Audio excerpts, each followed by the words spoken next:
Hello students, welcome to online biology classes. बेटा हम जो क्लास 12th की एनसीईआरटी पढ़ रहे हैं, chapter number 1 reproduction in organism, आज हम 5वें लेक्चर में पहुंच चुके हैं बेटा। इसके पहले जो शुरू के 4 लेक्चर हमने देखे थे बेटा, उसमें हमने पूरा का पूरा जो एसेक्सुअल रिप्रोडक्शन था उसको हमने कम्प्लीटली कवर कर लिया है बेटा। उसमें हमने कोई भी एंगल नहीं छोड़ा है बेसिकली जो एग्ज़ाम में पूछे जाते हैं, चाहे वो बोर्ड के एग्ज़ाम हो या फिर मेडिकल एंट्रेंस एग्ज़ाम हो, क्योंकि हम बेटा जो पढ़ रहे हैं वो या तो बोर्ड के एग्ज़ाम के लिए पढ़ रहे होते हैं या फिर हम उसको मेडिकल के प्रिपरेशन दोनों एक साथ जो तैयारी करते हैं मेडिकल के प्रिपरेशन के लिए, उसके लिए भी हम लोग पढ़ रहे होते हैं। तो एसेक्सुअल मोड ऑफ रिप्रोडक्शन जो हमने देखा था उसमें से जितना हमने पढ़ा है बेटा, यकीन मानिए उससे बाहर से कहीं से भी कोई क्वेश्चन नहीं पूछने वाला है बेटा, ठीक ना। और आप लोग प्रैक्टिस सीट्स को भी सॉल्व करते रहिएगा बेटा कंटिन्यू, क्योंकि प्रैक्टिस सीट को अगर सॉल्व करते रहोगे तो आपको वो रिकॉल होता रहेगा और आपको क्वेश्चंस किस टाइप्स के आते हैं वो भी आपको पता चलता रहेगा बेटा, ठीक ना। आइए हम लोग सबसे आगे बढ़ते हैं। अब आगे बढ़ते हैं बेटा, किस टॉपिक की ओर आगे बढ़ेंगे बेटा, वो हम आगे बढ़ेंगे। अब हम पढ़ेंगे सेक्सुअल रिप्रोडक्शन को पढ़ेंगे बेटा, ठीक ना। सेक्सुअल रिप्रोडक्शन क्या चीज़ होता है बेटा। देखो बेटा, सेक्सुअल शब्द जो यहाँ पर लग गया है तो इसका सेक्सुअल के शब्द से मतलब ही समझिए कि यहाँ पर एक सेक्स शब्द जुड़ा हुआ है। सेक्स का मतलब होता है सेक्सस, और सेक्सस का मतलब, सेक्सस एक ग्रीक वर्ड से लिया गया है। सेक्स का मतलब होता है सेक्स एक ग्रीक वर्ड से लिया गया है जिसका नाम है सेक्सस, और सेक्सस का मीन्स है बेटा सेपरेशन यानी दो सेपरेट इंडिविजुअल यहाँ पर होंगे, यानी एक मेल होगा और एक फीमेल होगा बेटा। हम इस चीज़ को यहाँ पर अब आगे देखेंगे बेटा। इतना जान लीजिए बेटा कि जो शुरुआत में जब लाइफ का इवॉल्व हुआ था तो जितने भी लिविंग इंडिविजुअल हुआ करते थे अभी भी जो हैं वो सारे के सारे एसेक्सुअल रिप्रोडक्शन को ही एडाप्टेशन उनके अंदर था। लेकिन जैसे जैसे यहाँ पर परिस्थितियाँ बदलती चली गई, धीरे धीरे करके एडवर्स कंडीशन आते चले गए, चाहे वो प्लांट हो, फंजाई हो, एनिमल्स हो, जितने भी ऑर्गेनिजम्स हैं, इवन अब जो छोटे ऑर्गेनिजम्स हैं उनमें भी हमें सेक्सुअल मोड ऑफ रिप्रोडक्शन देखने को मिलता है। जैसे बैक्टीरिया में हमने बताया था ट्रांसडक्शन देखने को मिलता है, पैरामेशियम में हमने बताया था कॉन्जुगेशन देखने को मिलता है। तो जितने भी चाहे वो प्लांट हो, फंजाई हो, एनिमल्स हो, ये एडवर्स कंडीशन में सेक्सुअल मोड ऑफ रिप्रोडक्शन को एडाप्ट किए हुए हैं बेटा। ये चीज़ जान लीजिए कि बेटा इसमें जो सेक्सुअल रिप्रोडक्शन है ये एडवर्स कंडीशन में होता है, ठीक। एसेक्सुअल रिप्रोडक्शन जो होता है वो फेवरेबल कंडीशन में होता है और सेक्सुअल अनफेवरेबल कंडीशन में होता है। तो आपको सिर्फ इतना पता होना चाहिए कि जो सेक्सुअल मोड ऑफ रिप्रोडक्शन करते हैं, जिनमें सिर्फ सेक्सुअल रिप्रोडक्शन होता है, वो एडवर्स कंडीशन में ड्यूरिंग द इवोल्यूशन प्रोसेस, जब लाइफ इवॉल्व हो रही थी तो उस इवोल्यूशन प्रोसेस में ये सेक्सुअल मोड ऑफ रिप्रोडक्शन को एडाप्ट किया गया है बेटा, ठीक ना। जैसे हमारी एनसीईआरटी लिखती है, साफ साफ लिखा हुआ है बेटा पहली ही लाइन में कि सेक्सुअल रिप्रोडक्शन में इसमें इन्वॉल्व होते हैं formation of male and female gamete. ये हम जब सेक्सुअल और एसेक्सुअल रिप्रोडक्शन का हम जब डिफरेंस पढ़ रहे थे तो डिफरेंस में हमने बताया था कि गैमेट का फॉर्मेशन होता है किसमें, सेक्सुअल रिप्रोडक्शन में। गैमेट का फॉर्मेशन यानी एक मेल गैमेट बनेगा, एक फीमेल गैमेट बनेगा, जिसमें मेल फीमेल गैमेट बनता है और वो फर्टिलाइज भी होता है। ये भी याद रखिएगा, मेल फीमेल गैमेट बनता है और वो फर्टिलाइज भी होता है। वो जो फर्टिलाइज्ड एग होते हैं उनसे जो लाइफ इवॉल्व होती है वो सेक्सुअली रिप्रोड्यूस के द्वारा वो होती है, सेक्सुअली रिप्रोडक्शन के द्वारा वो लाइफ होती है, नया इंडिविजुअल बनता है बेटा, ठीक ना। और ये भी जान लीजिए हमने पहले हम लोग काफ़ी हद तक इसके बारे में हम लोग पढ़ चुके हैं बेटा कि जो सेक्सुअल रिप्रोडक्शन होता है इसमें ये बेटा अनफेवरेबल कंडीशन में होता है और एसेक्सुअल में कई प्रकार के होते हैं, वो इनमें एसेक्सुअल कई प्रकार के होते हैं, हमने उनको कंप्लीटली देखा है बेटा। यहाँ पर एक एनसीईआरटी एक लाइन और लिखता है बेटा जो सेकंड पैराग्राफ में है बेटा कि देखो, study of diverse organism, plant, animals और फंजाई, ठीक ना, so that they differ so greatly in external morphology, internal structure and physiology. When it comes to sexual mode of reproduction, surprisingly they share a similar pattern, ठीक ना। अब ये वाली line समझिए बेटा, बड़ी इंपॉर्टेंट लाइन है। कह रहा है कि यहाँ पर चाहे वो प्लांट्स हो, एनिमल्स हो, ठीक ना, एनिमल्स हो एंड फंजाई हो। अब देखो प्लांट, एनिमल और फंजाई में बहुत ज़्यादा डिफरेंस होता है, चाहे वो इनकी मॉर्फोलॉजी पे आप देख लीजिए, मॉर्फोलॉजी पे आप देख लीजिए, चाहे उनकी आप फिजियोलॉजी पे देख लीजिए, फिजियोलॉजी पे देख लीजिए, या फिर आप उनके बिहेवियर को देख लीजिए बेटा, बिहेवियर को देख लीजिए बेटा। मॉर्फोलॉजी हो गई, फिजियोलॉजी हो गई, बिहेवियर हो गया। यानी मॉर्फोलॉजी, फिजियोलॉजी और बिहेवियर में प्लांट, एनिमल, फंजाई में बहुत ज़्यादा वेरिएशंस देखने को मिलता है, बहुत ज़्यादा डिफरेंस देखने को मिलता है, कहीं से भी ये एक दूसरे के सिमिलर नहीं होते हैं। यानी उनका स्ट्रक्चर भी, उनका फिजियोलॉजिकल फंक्शन भी और उनका बिहेवियर भी टोटली डिफरेंस होता है। लेकिन इन तीनों चीज़ों में जो एक कॉमन चीज़ देखने को मिलती है वो होता है रिप्रोडक्शन, और वो रिप्रोडक्शन का टाइप है सेक्सुअल रिप्रोडक्शन। आप कहोगे कि सेक्सुअल रिप्रोडक्शन का टाइप में इनमें क्या क्या सिमिलरिटीज देखने को मिलती है। नंबर एक कि इनमें गैमेट का फॉर्मेशन होगा। नंबर 2, गैमेट्स का फर्टिलाइजेशन होगा, और फर्टिलाइजेशन के बाद जो इंडिविजुअल डेवलप होता है वो सिमिलर होता है। कुछ में बेटा डायरेक्ट और इनडायरेक्ट होता है, वो अलग मैटर है, वो काफ़ी अंदर जाएंगे तब हम लोग उसको समझेंगे बेटा, ठीक ना। लेकिन जो दो बेसिक फंडामेंटल यहाँ पर बता रहा है कि इसमें जो सेक्सुअल मोड ऑफ रिप्रोडक्शन होता है, इसमें जो सिमिलैरिटीज देखने को मिलती है वो पहली सिमिलैरिटीज ये होती है कि इसमें गैमेट का फॉर्मेशन होता है और उस गैमेट्स का फ्यूजन होता है जिसे हम फर्टिलाइजेशन कहते हैं। ये लाइन यहाँ पर ये बता रहा है कि यहाँ पर सिमिलर पैटर्न जो आपके दिमाग में उठ सकता है कि ये मॉर्फोलॉजिकली, फिजियोलॉजिकली, बिहेवियरली ये एक दूसरे के बहुत ज़्यादा, एक दूसरे से बहुत ज़्यादा वेरिएबल होते हैं, बहुत ज़्यादा भिन्न होते हैं। लेकिन इसमें सिमिलैरिटीज़ जो देखने को मिलती है वो सेक्सुअल रिप्रोडक्शन में देखने को मिलती है, क्योंकि सेक्सुअल रिप्रोडक्शन में जो सिमिलैरिटीज़ हैं वो यही होती है बेटा, गैमेट फॉर्मेशन और उस गैमेट्स के फर्टिलाइजेशन का होता है बेटा, ठीक ना। तो अब आगे बढ़ते हैं बेटा, आपको ये चीज़ पता चल गया बेटा। तो हम कुछ सेक्सुअल रिप्रोडक्शंस के फीचर्स को हम यहाँ पर नोट करेंगे, some important feature of sexual reproduction, ठीक ना। कुछ फीचर्स को नोट करेंगे, आप लोग भी उस फीचर्स को एक एक करके नोट करते जाइएगा बेटा, ठीक ना। सेक्सुअल मैं नोट कर रहा हूँ बेटा, बोलूँगा भी, आप लोग लिखते जाइएगा, ठीक ना। Sexual reproduction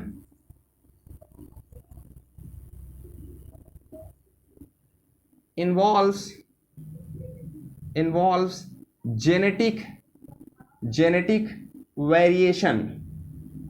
variations.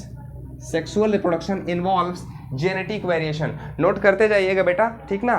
थोड़ी सी हमारी राइटिंग जो है उथल पुथल होती है, आप लोग उसको मैं बोल भी दे रहा हूँ, आप लोग उसको साफ साफ नोट कर लीजिएगा बेटा, ठीक ना। देखो बेटा, हाँ, इसमें जो होता है बेटा सेक्सुअल रिप्रोडक्शन में, हाँ, क्रॉसिंग ओवर होता है बेटा, ठीक ना। क्रॉसिंग ओवर होता है जिसको जेनेटिक रिकॉम्बिनेशन कहते हैं, ठीक ना। Genetic recombination occurs during meiosis. Note कर लीजिएगा बेटा, genetic recombinations occurs during meiosis occur during meiosis. अब आप हमें बताइए बेटा, मियोसिस हम आपको पढ़ा चुके हैं, ठीक ना। चलो मैं ही आपको बता दे रहा हूँ, ठीक ना, कि मियोसिस जो होता है वो आपको पता है कि डिप्लॉइड सेल में होता है और हैप्लॉइड, 4 हैप्लॉइड सेल्स बनाती हैं। मियोसिस का जो मियोसिस फर्स्ट होता है, ये भी नोट कीजिए बेटा, मियोसिस फर्स्ट का जो पैकेटेन स्टेज होता है, उस पैकेटेन स्टेज में एक जो होमोलोगस क्रोमोसोम्स होते हैं, उन होमोलोगस क्रोमोसोम्स में बेटा ओवरलैपिंग होता है, और ओवरलैपिंग होता है जिसमें जेनेटिक रिकॉम्बिनेशंस देखने को मिलता है। वो क्या कहलाता है बेटा, वो डैश करके लिख लीजिएगा बेटा, वो क्या कहलाता है बेटा, उसको हम, उस फिनोमिनॉन को हम क्या कहते हैं बेटा, क्रॉसिंग ओवर कहते हैं, ठीक ना। क्रॉसिंग ओवर कहते हैं, जो जेनेटिक रिकॉम्बिनेशन की प्रोसेस होती है वो कहलाता है बेटा क्रॉसिंग ओवर कहलाता है बेटा, ठीक ना।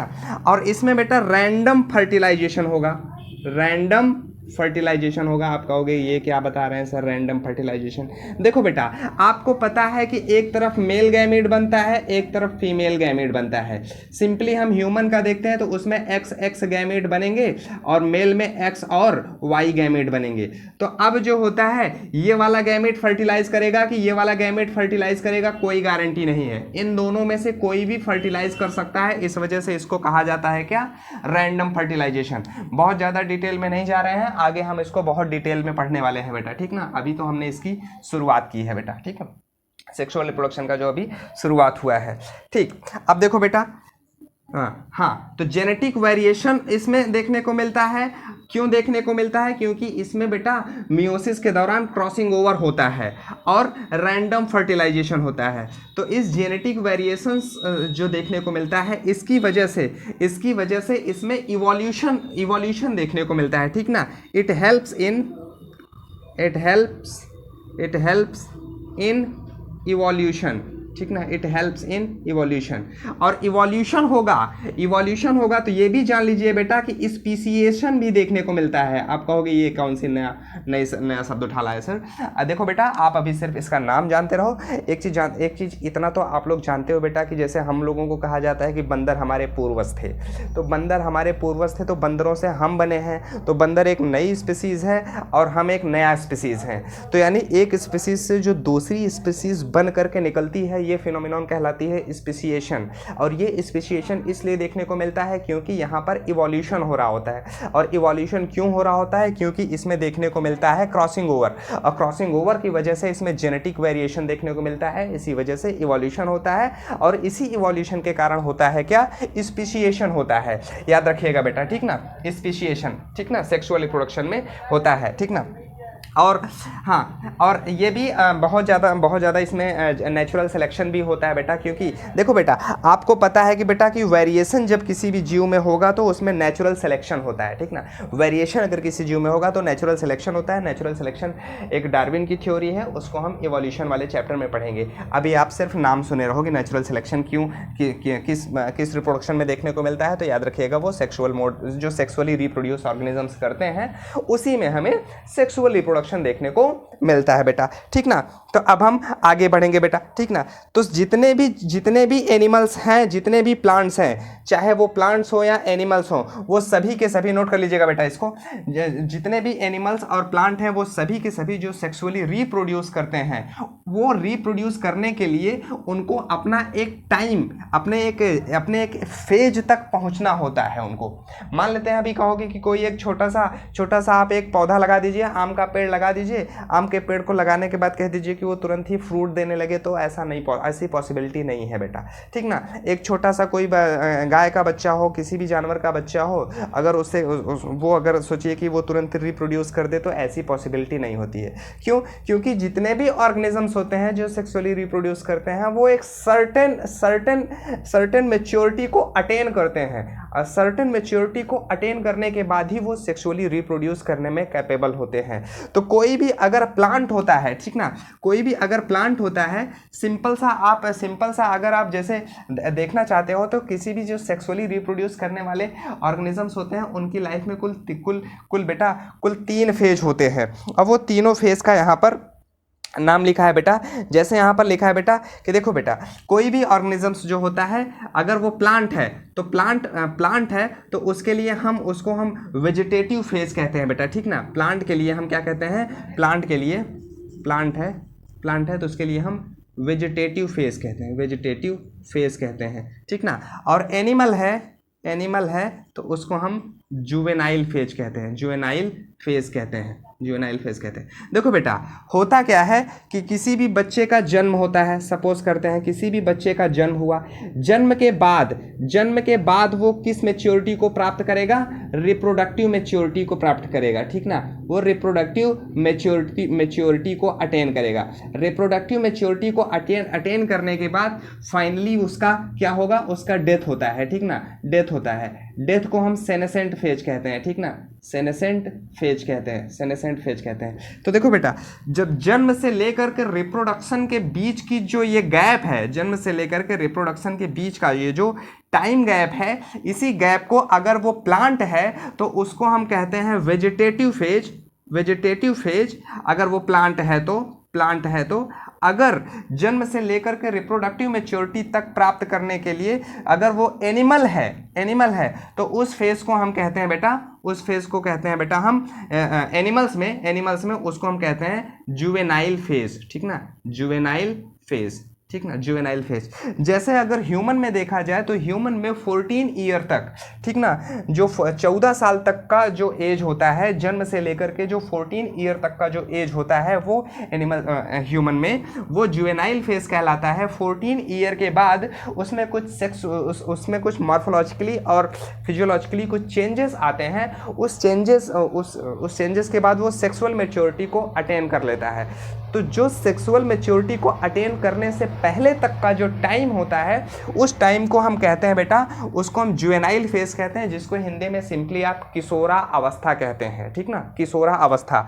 और प्लांट है तो उसके लिए हम कायिक प्रावस्था कहते हैं, ठीक ना, कायिक प्रावस्था, ठीक, ये आप जानते रहिएगा बेटा, ठीक ना। Vegetative phase, juvenile phase. अब देखो बेटा, अगर वो प्लांट है तो क्या होगा, प्लांट है तो आप ये चीज नोट कर लीजिएगा बेटा, ये चीज नोट कर लीजिएगा। अब यहां पर क्या क्या आप लिखोगे बेटा, जैसे अगर कोई प्लांट है तो वो पहले जुवेनाइल फेज में जाएगा, जुवेनाइल फेज में रहेगा। जुवेनाइल फेज के बाद किस फेज में जाएगा, रिप्रोडक्टिव फेज में जाएगा, रिप्रोडक्टिव फेज में जाएगा। फिर उसके बाद बेटा सेनेसेंट फेज में जाएगा बेटा, ठीक ना। फिर उसके बाद वो सेनेसेंट फेज में जाएगा, सेनेसेंट फेज, सेनेसेंट फेज, ठीक ना। अगर वो एनिमल है, माफ कीजिएगा, ये एनिमल के ही लिए लिखा मैंने बेटा, ठीक ना, क्योंकि जुवेनाइल लिखा है तो जाहिर सी बात है वो एनिमल के लिए है, ठीक ना। और अगर वो प्लांट है तो वो पहले बेटा वेजिटेटिव फेज में जाएगा, वेजिटेटिव फेज में रहेगा। फिर उसके बाद रिप्रोडक्टिव फेज में रहेगा। फिर उसके बाद बेटा ये सेनेसेंट फेज में आ जाएगा। आप इसको नोट कर लीजिएगा बेटा, ठीक ना। देखो बेटा, अब होता क्या है कि सपोज करो कोई एक प्लांट है, ठीक ना, ये चीज़, दोनों चीज़ बेटा याद रखिएगा बेटा। वेजिटेटिव फेज प्लांट के लिए यूज़ करते हैं और जुवेनाइल फेज हम एनिमल्स के लिए यूज़ करते हैं। यानी कि before sexual maturity of individual, अगर कोई प्लांट है तो सेक्सुअल मैच्योरिटी के पहले तक का जो टाइम होता है, अगर वो प्लांट है तो वेजिटेटिव, और सेक्सुअल मैच्योरिटी का जो पहले तक का जो टाइम होता है अगर वो एनिमल है तो जुवेनाइल। कोई डाउट ना रखना बेटा इसमें, ठीक ना, कोई डाउट ना रखना बेटा। चलो अब आगे बढ़ते हैं बेटा, ठीक ना, इस चीज को बेटा नोट कर लीजिएगा। अब देखिए, अगर वो प्लांट है, सिंपली समझिए, अगर वो प्लांट है तो उस प्लांट में जब वो वेजिटेटिव फेज को पार करेगा, तो उसमें ऐसे कौन से जो मॉर्फोलॉजिकल चेंजेस होते हैं वो उसमें डेवलप होते हैं बेटा, ठीक ना। पहली चीज, आप जो है प्लांट को बेटा 11th में हमने पता नहीं पढ़ाया था कि नहीं पढ़ाया था, शायद डिलीटेड चैप्टर था मॉर्फोलॉजी ऑफ फ्लावरिंग प्लांट में। तो आगे हम लोग चैप्टर पढ़ेंगे ही बेटा, प्लांट में बहुत डिटेल से हम लोग पढ़ेंगे प्लांट्स के सेक्सुअली रिप्रोडक्शन के बारे में। तो जो प्लांट होता है, प्लांट का जो सेक्सुअल ऑर्गन होता है वो उसका फ्लावर होता है, अगर वो फ्लावरिंग प्लांट है तो, ठीक ना, उसका सेक्सुअल ऑर्गन जो होता है वो फ्लावर होता है। अगर उस पौधे में फूल लगे हैं तो वो उसका सेक्सुअल ऑर्गन है। तो जाहिर सी बात है कि अब क्या होगा, अगर कोई प्लांट है तो उसमें फ्लावर बड निकलेंगे, जिसको आप कली कहते हो, कलिका कहते हो। तो फ्लावर बड निकलने की शुरुआत ही क्या कहलाती है, उसकी रिप्रोडक्टिव फेज कहलाती है। तो पहला चेंजेस तो सिंपली सा यही जान लीजिए, कुछ हार्मोनल चेंजेस होते हैं जिसमें मेनली ऑक्सिन हार्मोन बहुत रिस्पॉन्सिबल होता है। हम वो 11th का हिस्सा है, यहाँ पर हम आपको कंफ्यूज नहीं करेंगे उस चीज़ को यहाँ पर डाल करके। अभी आप सिर्फ सिंपली जानिए कि अगर कोई प्लांट है तो उस प्लांट में अगर सेक्सुअल मैच्योरिटी शुरुआत हुई है, जो वेजिटेटिव फेज को पार किया है, तो उसमें पहली चीज़ जो देखने को मिलेगी वो देखने को मिलती है आपको कि उसमें फ्लावर बड आपको देखने को मिलते हैं, ठीक ना, वो फ्लावर बड आपको देखने को मिलेंगे, ठीक। अगर वो एनिमल है, ठीक ना, अगर वो एनिमल है तो एनिमल में क्या देखने को मिलेगा कि उसके अंदर जेनाइटल ऑर्गन डेवलप होंगे, हैवी वॉइस हो जाती है, ढेर सारे मतलब उसके अंदर चेंजेस देखने को मिलते हैं। इंटरनल फिर जो कुछ हार्मोनल चेंजेस भी होते हैं, पूरा मेटाबॉलिक रेट भी इंक्रीज हो जाता है बेटा, ठीक। तो वो होता है किसमें, एनिमल में, ठीक ना। तो हम पहले प्लांट के बारे में समझते हैं बेटा, ठीक ना, प्लांट के बारे में समझते हैं। तो प्लांट क्या करेगा, प्लांट सबसे पहले, प्लांट, एक मिनट, सॉरी बेटा, थोड़ा बीच में डिस्टर्बेंस हुआ, वीडियो को मैंने पॉज कर दिया था। हाँ बेटा, एक्चुअली मैं रात में वीडियो को, इस समय 8:30 के आसपास बज रहे हैं, टाइम 8:30 बज रहे हैं, और मैं इस टाइम वीडियो शूट कर रहा हूँ कि रात में कोई डिस्टर्ब ना करे।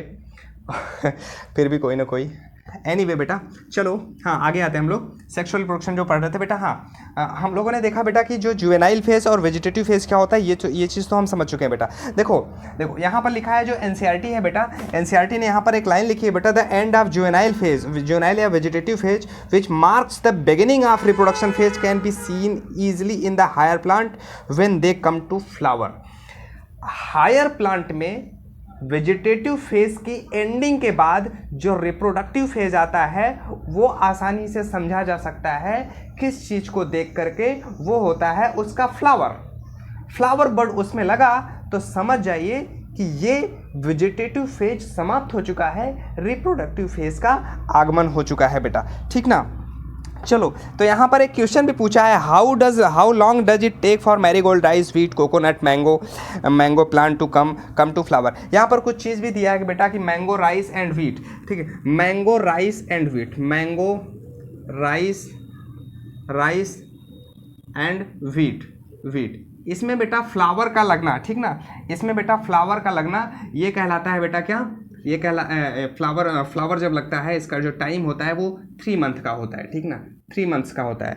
और ये मैंने मैंगो क्यों लिख दिया यार बेटा, क्या क्या है इसमें बेटा, राइस व्हीट, सिर्फ राइस व्हीट नोट कीजिएगा बेटा, ठीक ना, राइस व्हीट और मैरीगोल्ड,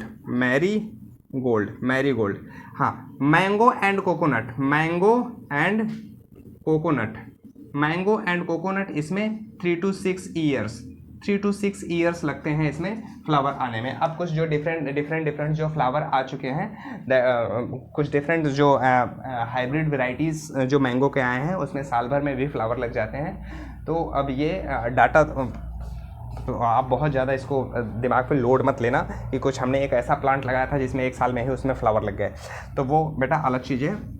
तो खैर आपको सिर्फ इतना ही याद रखना होगा कि 3 से 6 साल जो नेचुरल फ्लावरिंग होती है, जो नेचुरल प्लांट होते हैं उसमें ये 3 से 6 साल लगते हैं बेटा, ठीक। चलो अब देखिए बेटा, आइए समझते हैं बेटा इसके बारे में थोड़ा सा, ठीक ना, आइए समझते हैं।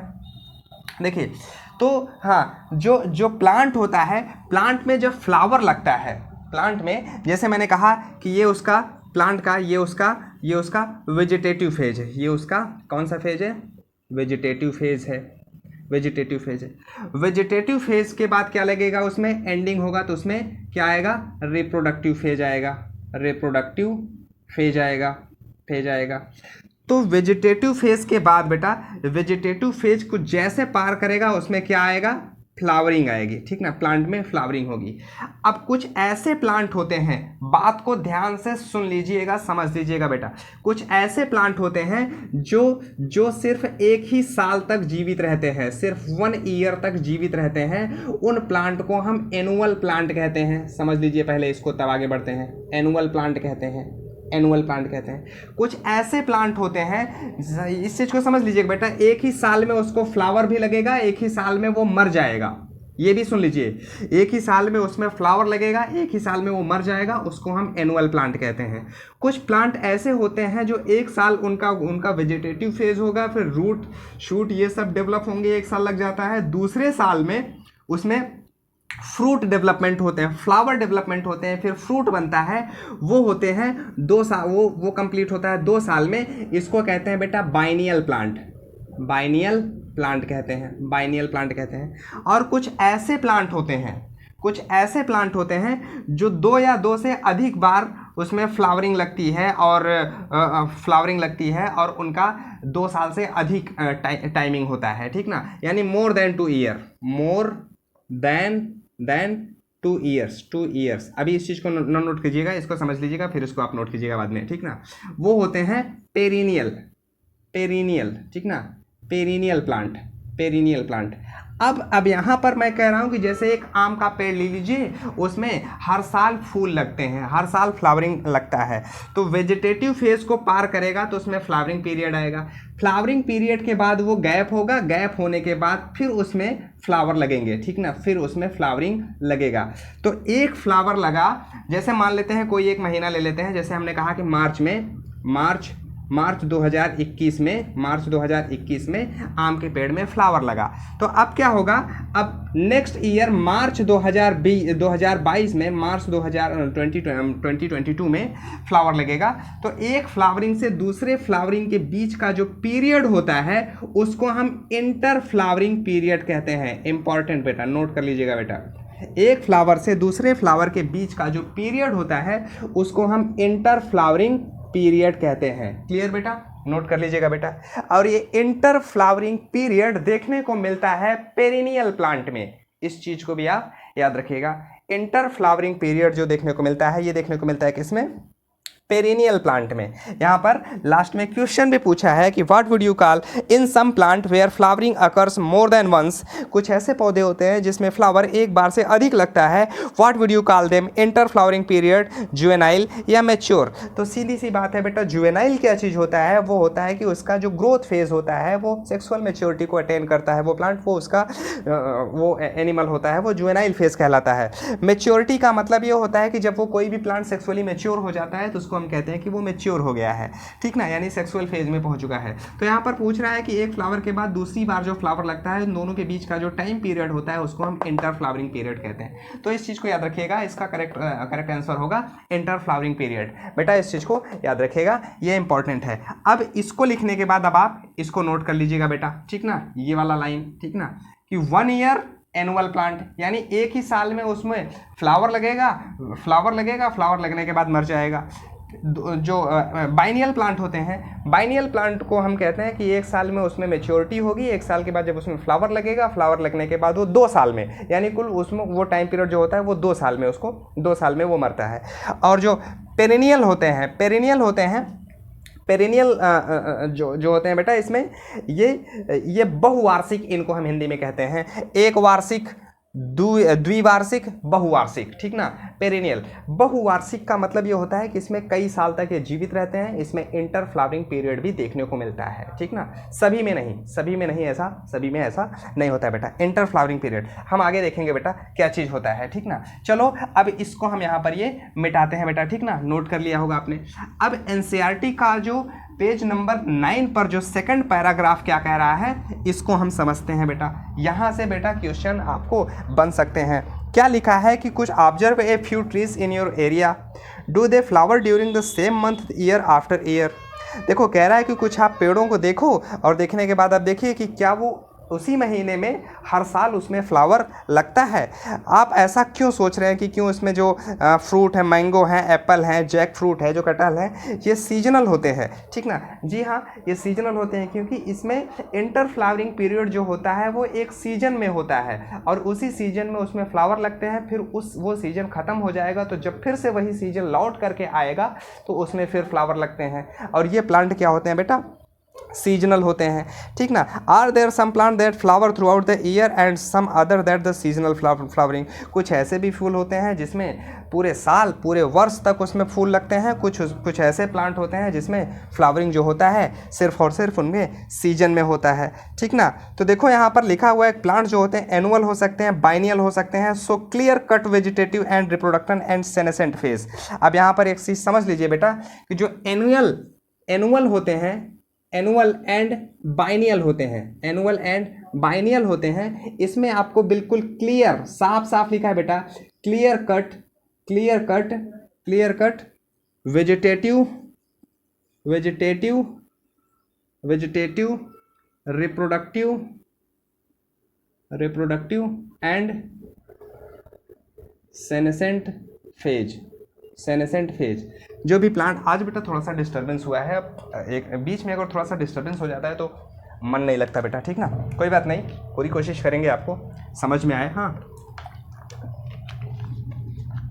देखिए, जो एनुअल और बाइनियल प्लांट होते हैं, एनुअल प्लांट क्या होते हैं बेटा कि एक ही साल में, ठीक ना, एक ही साल में उसमें फ्लावर लगता है और एक ही साल में वो मर जाता है। और इन बाइनियल प्लांट जो होते हैं एक साल में उसमें मैच्योरिटी होगी, दूसरे साल फ्लावर लगेगा, फिर मर जाएगा, फ्रूट लगेगा, मर जाएगा, वो बाइनियल प्लांट होते हैं। आपको जान करके ये आश्चर्य होगा बेटा ये आश्चर्य होगा कि जो बाइनियल प्लांट होते हैं, जैसे आपका स्पिनैक, पालक हो गया, कैरेट, कैबेज, ओनियन, रेडिस, ये सब क्या है बेटा, ये सब बाइनियल प्लांट होते हैं। और जो आपका वीट, मस्टर्ड, राइस, ये सब क्या है, एक ही साल में सब कुछ खत्म हो जाता है। जैसे गेहूं का, धान का सबके यहाँ खेती होती होगी, सिंपल सा समझते होंगे। देखो गेहूं बोया जाता है, फिर उसके बाद क्या होता है, उसमें एक बार में फूल लगा, फल लगा, फिर उसके बाद वो मर गया। ये सिंपल सा है ना। तो वो क्या हुआ, एनुअल प्लांट। अब थोड़ी ना कि उसमें बार बार गेहूं काटते जाओ, उसमें दोबारा फिर लग गया, गेहूं काटते जाओ फिर लग गया, तो ऐसा नहीं होता है बेटा, ठीक ना। वो एनुअल होते हैं। तो एनुअल और बाइनियल प्लांट जो होते हैं, इसमें क्लियर कट आपको वेजिटेटिव रिप्रोडक्शन एंड सेनेसेंट को हम डेथ फेज कहते हैं बेटा, ठीक ना, डेथ फेज कहते हैं, डेथ फेज, या कह सकते हो कि ओल्डर फेज है बेटा, ठीक ना, जो डेथ फेज की ओर ले जाता है, सेनेसेंट फेज। तो समझिएगा इसको कि वेजिटेटिव, रिप्रोडक्टिव और सेनेसेंट फेज तो इन दोनों प्लांट में क्लियर देखने को मिल सकता है। लेकिन पेरिनियल प्लांट में, जो पेरिनियल प्लांट होते हैं उसमें ये चीज़ों को, इन तीनों चीज़ों को डिफाइन करना थोड़ा सा मुश्किल हो जाता है। क्यों मुश्किल हो जाता है, क्योंकि वेजिटेटिव फेज आप बता सकते हो, रिप्रोडक्टिव फेज आप बता सकते हो, लेकिन रिप्रोडक्टिव फेज में जैसे उसमें फ्लावर लगा, सपोज चलो हम पेरिनियल प्लांट, कोई भी पेरिनियल प्लांट ले लेते हैं, मैंगो को ले लेते हैं, ठीक ना, मैंगो को ले लेते हैं, उसमें वेजिटेटिव फेज आया, फिर उसके बाद इसमें रिप्रोडक्टिव फेज आएगा, फिर उसके बाद उसमें रिप्रोडक्टिव फेज के बाद फिर कुछ समय बाद फिर से रिप्रोडक्टिव फेज आएगा, फिर कुछ समय बाद फिर रिप्रोडक्टिव फेज आएगा। सीजनल, क्योंकि वो इंटर फ्लावरिंग पीरियड इसमें होता है। तो जो इंटर फ्लावरिंग पीरियड होने की वजह से लास्ट में बहुत जब उसका लाइफ स्पैन खत्म होगा, तब उसमें जाकर के सेनेसेंट फेज आता है। तो रिप्रोडक्टिव फेज बीच में लंबा होता है और इंटर फ्लावरिंग पीरियड इसमें होता है। इस वजह से हम ये चीज़ बताने में असमर्थ होते हैं कि जो पेरिनियल होते हैं वो ये फिनोमेनॉन को हम क्लियर नहीं बता सकते हैं कि वेजिटेटिव, रिप्रोडक्टिव और सेनेसेंट फेज बिल्कुल क्लियर नहीं होता है। किस में नहीं होता है, पेरिनियल में नहीं होता है, जबकि एनुअल, बाइनियल में वेजिटेटिव, रिप्रोडक्टिव और सेनेसेंट फेज बिल्कुल क्लियर कट होता है, इसमें क्लियर कट नहीं होता है, ठीक ना। वो यही लाइन यहाँ पर बताने की कोशिश कर रहा है। देखो बेटा, अब यहाँ पर कुछ और थोड़ा सा इंटरेस्टिंग चीज़ों को यहाँ पर बता रहा है कि जो प्लांट होते हैं बेटा, ठीक ना। मैं बेटा यही पैराग्राफ पढ़ा करके ख़त्म करूँगा बेटा, ठीक ना। थोड़ा सा जब डिस्टर्बेंस हो जाता है तो आप आगे कंटिन्यू करने में थोड़ी सी, मतलब देखो बेटा, जब मेरा ही मन नहीं लगता ना, तो मुझे क्या पता कि आप लोगों का मन नहीं लग रहा है कि नहीं मन लगता है, तो पढ़ाने में मज़ा आ जाता है। तो भी ये छोटा सा वीडियो है, मैंने इसको अब छोटा सा ही रखेंगे। नेक्स्ट जो है आपको ये पूरा का पूरा आप धीरे धीरे कंटिन्यू करेंगे, लंबा करेंगे बेटा, ठीक ना। चलो, तो देखिए बेटा, इसमें क्या चीज़ है बेटा, कुछ ऐसे प्लांट होते हैं जिनके जीवन काल में सिर्फ एक बार फ्लावर लगता है। आप कहोगे अरे ऐसा कौन सा, वो उनके जीवन काल में सिर्फ एक बार फ्लावर लगता है बेटा। चलिए समझिए, अब बताइए, अब जिनके जीवन काल में एक बार फ्लावर लगेगा उसको क्या समझेंगे, पेरिनियल समझेंगे, बाइनियल समझेंगे, एनुअल समझेंगे, क्योंकि उसका तो भाई लंबा होता है, भाई पेरिनियल ही कहेंगे, भले उसमें फ्लावरिंग, इंटर फ्लावरिंग पीरियड ना हो। जैसे एग्जाम्पल क्या है बेटा, बम्बू, ठीक ना, बम्बू याद रखिएगा बेटा, ये बम्बू, बांस का पेड़, आप लोग आसपास सब लोग इसको देखते ही होंगे बेटा, ठीक ना। ये जो बम्बू होता है बेटा, ठीक ना, ये जो बांस का पेड़ होता है, इसमें बेटा जो फ्लावरिंग होता है, वो इसके जीवन काल में सिर्फ एक बार ही इसमें फ्लावर लगता है बेटा, ठीक ना। Flowering is one time in their life, flowering occurs in one time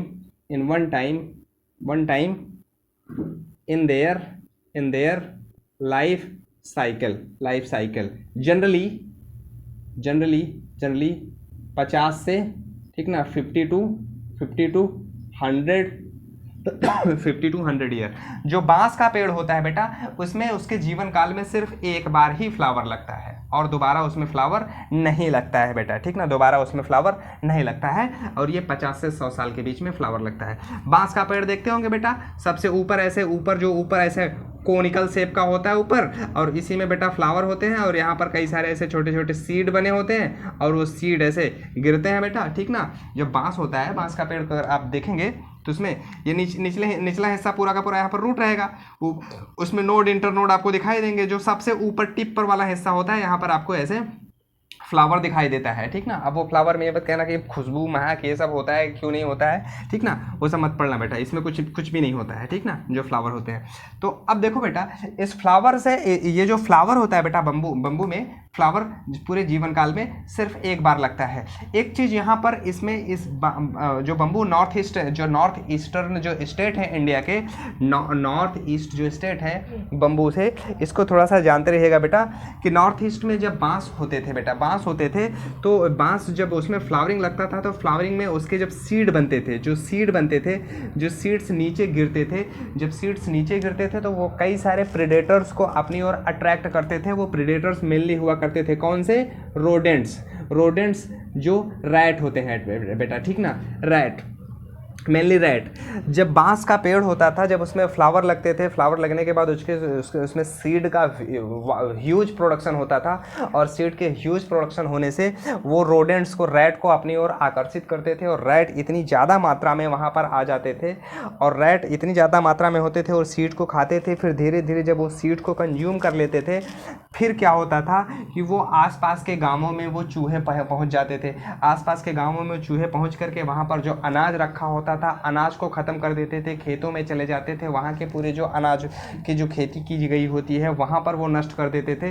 एक समय ऐसा आया था बेटा, एक समय ऐसा आया था, सन मुझे यहाँ पर पता नहीं मैंने लिख रखा है कि नहीं लिख रखा है बेटा, हाँ सन मैंने लिखा है बेटा, सन 2006 से 2008 की बात है। वहाँ पर अकाल पड़ गया था बेटा, ठीक ना, अकाल पड़ गया था, वहाँ पर फैमाइन आ गया था, ठीक ना, फैमाइन आ गया था। तो वहाँ के लोकल लोगों ने इसका एक नाम दिया था, जिसका नाम दिया था मौतम, ठीक ना, मौतम। याद रखिएगा बेटा इस चीज़ को, ये करंट की चीज़ें हैं, ये पूछा जा सकता है आपसे एग्जाम में, ठीक ना। ये मौतम किस वजह से होता है कि बम्बू में जब बांस में जब फ्लावर लगते थे बम्बू में, और फ्लावर लगने के बाद क्या होता था कि वो रोडेंट्स को अपनी ओर अट्रैक्ट करते थे। अट्रैक्ट करने के बाद क्या वो जब सीड को कंज्यूम कर देते थे, तो वो जो ग्रेन्स रखे होते हैं, जो स्टोर्ड ग्रेन्स होते हैं, उनको कंज्यूम कर लेते थे, जिससे वहाँ पर फैमाइन की कंडीशन झेलनी पड़ी थी, जिसको कहते हैं क्या? मौतम कहते हैं बेटा, ठीक ना। चलो ये हो गया बेटा, ये आपको समझ में आया। अब आगे बढ़ते हैं बेटा, ठीक ना, अब आगे बढ़ते हैं। The legendary of flowering blooms, Neelakurinji, important, very very important, ठीक ना। आगे है, अगला है बेटा नीलाकुरेंजी, कुरेंजी। देखो बेटा, केरल जानते हो, इंडिया में ही केरल में एक जिला है जिसका नाम है मुन्नार, ठीक ना, मुन्नार डिस्ट्रिक्ट।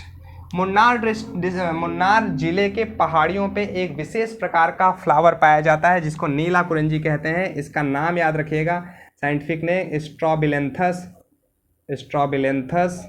कुंठियाना, ठीक ना, स्ट्रॉबिलेंथस कुंठियाना, ठीक ना, स्ट्रॉबिलेंथस कुंठियाना, ये नाम याद रखिएगा बेटा, स्ट्रॉबिलेंथस कुंठियाना। मन्नार डिस्ट्रिक्ट में ये इसमें जो होता है बेटा, फ्लावरिंग अकर्स आफ्टर 12 ईयर। सोचिए पहले बेटा, यहाँ पर जो होता है बेटा, flowering is once in every 12 year. Note कर लीजिएगा बेटा, the flowering occurs in every 12 year. The flowering occurs in every 12 years। 12 साल के बाद ये इस पौधे में 12 साल के बाद एक बार फ्लावर लगता है। आज अगर फ्लावर लगेगा तो वो आज के बाद 12 साल बाद लगेगा। पिछली बार एनसीईआरटी ने जो डाटा लिखा है बेटा, ये बहुत ही सुंदर फ्लावर होता है बेटा। इस समय जो है आपको एनसीईआरटी में यहाँ पर लिखा हुआ है बेटा कि जो सन सितंबर, ठीक ना, सितंबर अक्टूबर 2006 में, ठीक ना, सितंबर अक्टूबर 2006 में इतना ज़्यादा फ्लावर लगा था कि उस फ्लावर, जो पहाड़ी पर फ्लावर लगे थे, पूरा का पूरा अगर ऊपर से व्यू देखा जाए, और फ्लावर टूट करके नीचे गिरते थे, और नीचे गिरने के बाद सड़कों पर फैल जाते थे। ऐसा मालूम चलता था बेटा कि सड़कों पर पूरा पुष्प की कालीन सी बिछ गई है। इतना सुंदर नज़ारा बन गया था और इस सुंदर नज़ारे को देखने के लिए पूरी दुनिया भर से जो टूरिस्ट होते हैं वो इसको देखने के लिए आते हैं, ठीक ना। तो ये 2006 में बेटा ये डाटा लिखा हुआ है, तो ठीक 12 साल बाद अगर लगा था तो 12 साल बाद ये 2018 में भी ये लगा होगा बेटा, ठीक ना। लगा होगा नहीं, लगा था ही, ठीक ना। तो ये डाटा भी याद रखिएगा कि लास्ट टाइम उसमें फ्लावरिंग कब लगा था, ठीक ना। लास्ट टाइम उसमें फ्लावरिंग कब लगा था, वो 2018 में लगा था। अब जो है कब लगेगा आगे, 2030 में लगेगा बेटा, ठीक ना। 2030 में लगेगा, इस चीज़ को याद रखिएगा बेटा, ठीक ना। ये जो प्लांट होता है बेटा, ठीक ना, ये एक श्रब प्लांट है, ठीक ना। ये जो है बेटा ये मोनोकार्पिक श्रब प्लांट है, ठीक ना। ये क्या होता है बेटा, मोनोकार्पिक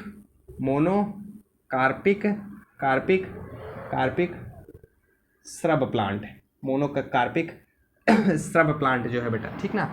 चलो ये श्रब होता है बेटा। मोनोकार्पिक क्या होता है बेटा हम सब बता चुके हैं आपको, ठीक। अभी सिर्फ आपको इतना ही जानना होगा बेटा कि ये जो होते हैं बेटा, इसके जो फ्लावर होते हैं, इसके फ्लावर 12 साल में एक बार लगते हैं बेटा। इतना वास्ट सीड का प्रोडक्शन करते हैं, अगर इनके सीड को कोई कितना भी खा जाए, वहाँ के जो प्रेडेटर्स होते हैं इनके सीड को कितना भी खा जाए, फिर भी इनके सीड इतनी अधिक मात्रा में होते हैं कि ये नेक्स्ट जनरेशन के लिए ये उतना तैयार रहते हैं कि ये बहुत ज़्यादा फिर से उग करके तैयार हो जाते हैं। इतना ज़्यादा फूल का ये प्रोडक्शन करते हैं बेटा, ठीक ना। इस चीज़ को याद रखिएगा बेटा। ये नीला कुरेंजी जो होता है बेटा, ये केरला टूरिज़्म को बहुत ज़्यादा ये प्रमोट करता है, बहुत ज़्यादा बढ़ावा देता है बेटा, ठीक ना। याद रखिएगा बेटा, the legendary Neela Kurinji blooms, ठीक। आप गूगल करके इसकी तस्वीर को देख सकते हैं, बड़ा ही सुंदर से फूल होते हैं, पूरी दुनिया भर से लोग इसको देखने के लिए आते हैं। खैर बेटा, अब हम यहाँ पर इस चीज़ को हम यहाँ पर वीडियो को अब यहीं पर एंड करेंगे बेटा। अब हम थोड़ा सा यहाँ पर कुछ चीज़ यहाँ पर हम आपको, जैसे एक क्वेश्चन है यहाँ पर पूछा है, can you list the changes seen in human being that are indicative of reproductive maturity. देखो बेटा, अब तक जो हमने देखा, मेनली हमने फोकस किया कि वो प्लांट के अंदर जो रिप्रोडक्टिव फेज होता है उसमें क्या क्या चीज़ें होती हैं वो हमने देखा। लेकिन अब हम आगे बढ़ेंगे, हम एनिमल्स पे आगे बढ़ेंगे। तो एनिमल्स के अंदर जब वो जुवेनाइल फेज को पार करके रिप्रोडक्टिव फेज में पहुँचते हैं, बात को सुनिएगा बेटा ध्यान से, जब वो जुवेनाइल फेज को पार करके रिप्रोडक्टिव फेज में पहुंचते हैं तो उसमें कौन कौन सा अंतर होता है, मतलब उसमें कौन से चेंजेस आते हैं, क्या क्या उनकी बॉडी में डिफरेंस होता है। बेसिकली आप ह्यूमन में कौन कौन से चेंजेस आते हैं वो आप हमें लिख करके हमें भेजिएगा बेटा, व्हाट्सएप मुझे कीजिएगा, ठीक ना बेटा। चलो आज मैं वीडियो को यहीं पर, मुझे और थोड़ा सा ओस्ट्रस और ये मेंस्ट्रुअल साइकिल को मुझे थोड़ा सा यहाँ पर डिटेल करना था, लेकिन अब हम आज इस वीडियो को यहीं पर इसको रोकते हैं। नेक्स्ट वीडियो में हम समझेंगे कि एनिमल के अंदर जो जुवेनाइल फेज, रिप्रोडक्टिव फेज, ये क्या होते हैं, कैसे होता है, आगे हम इसको डिस्कस करेंगे बेटा। Thank you so much and all the best बेटा।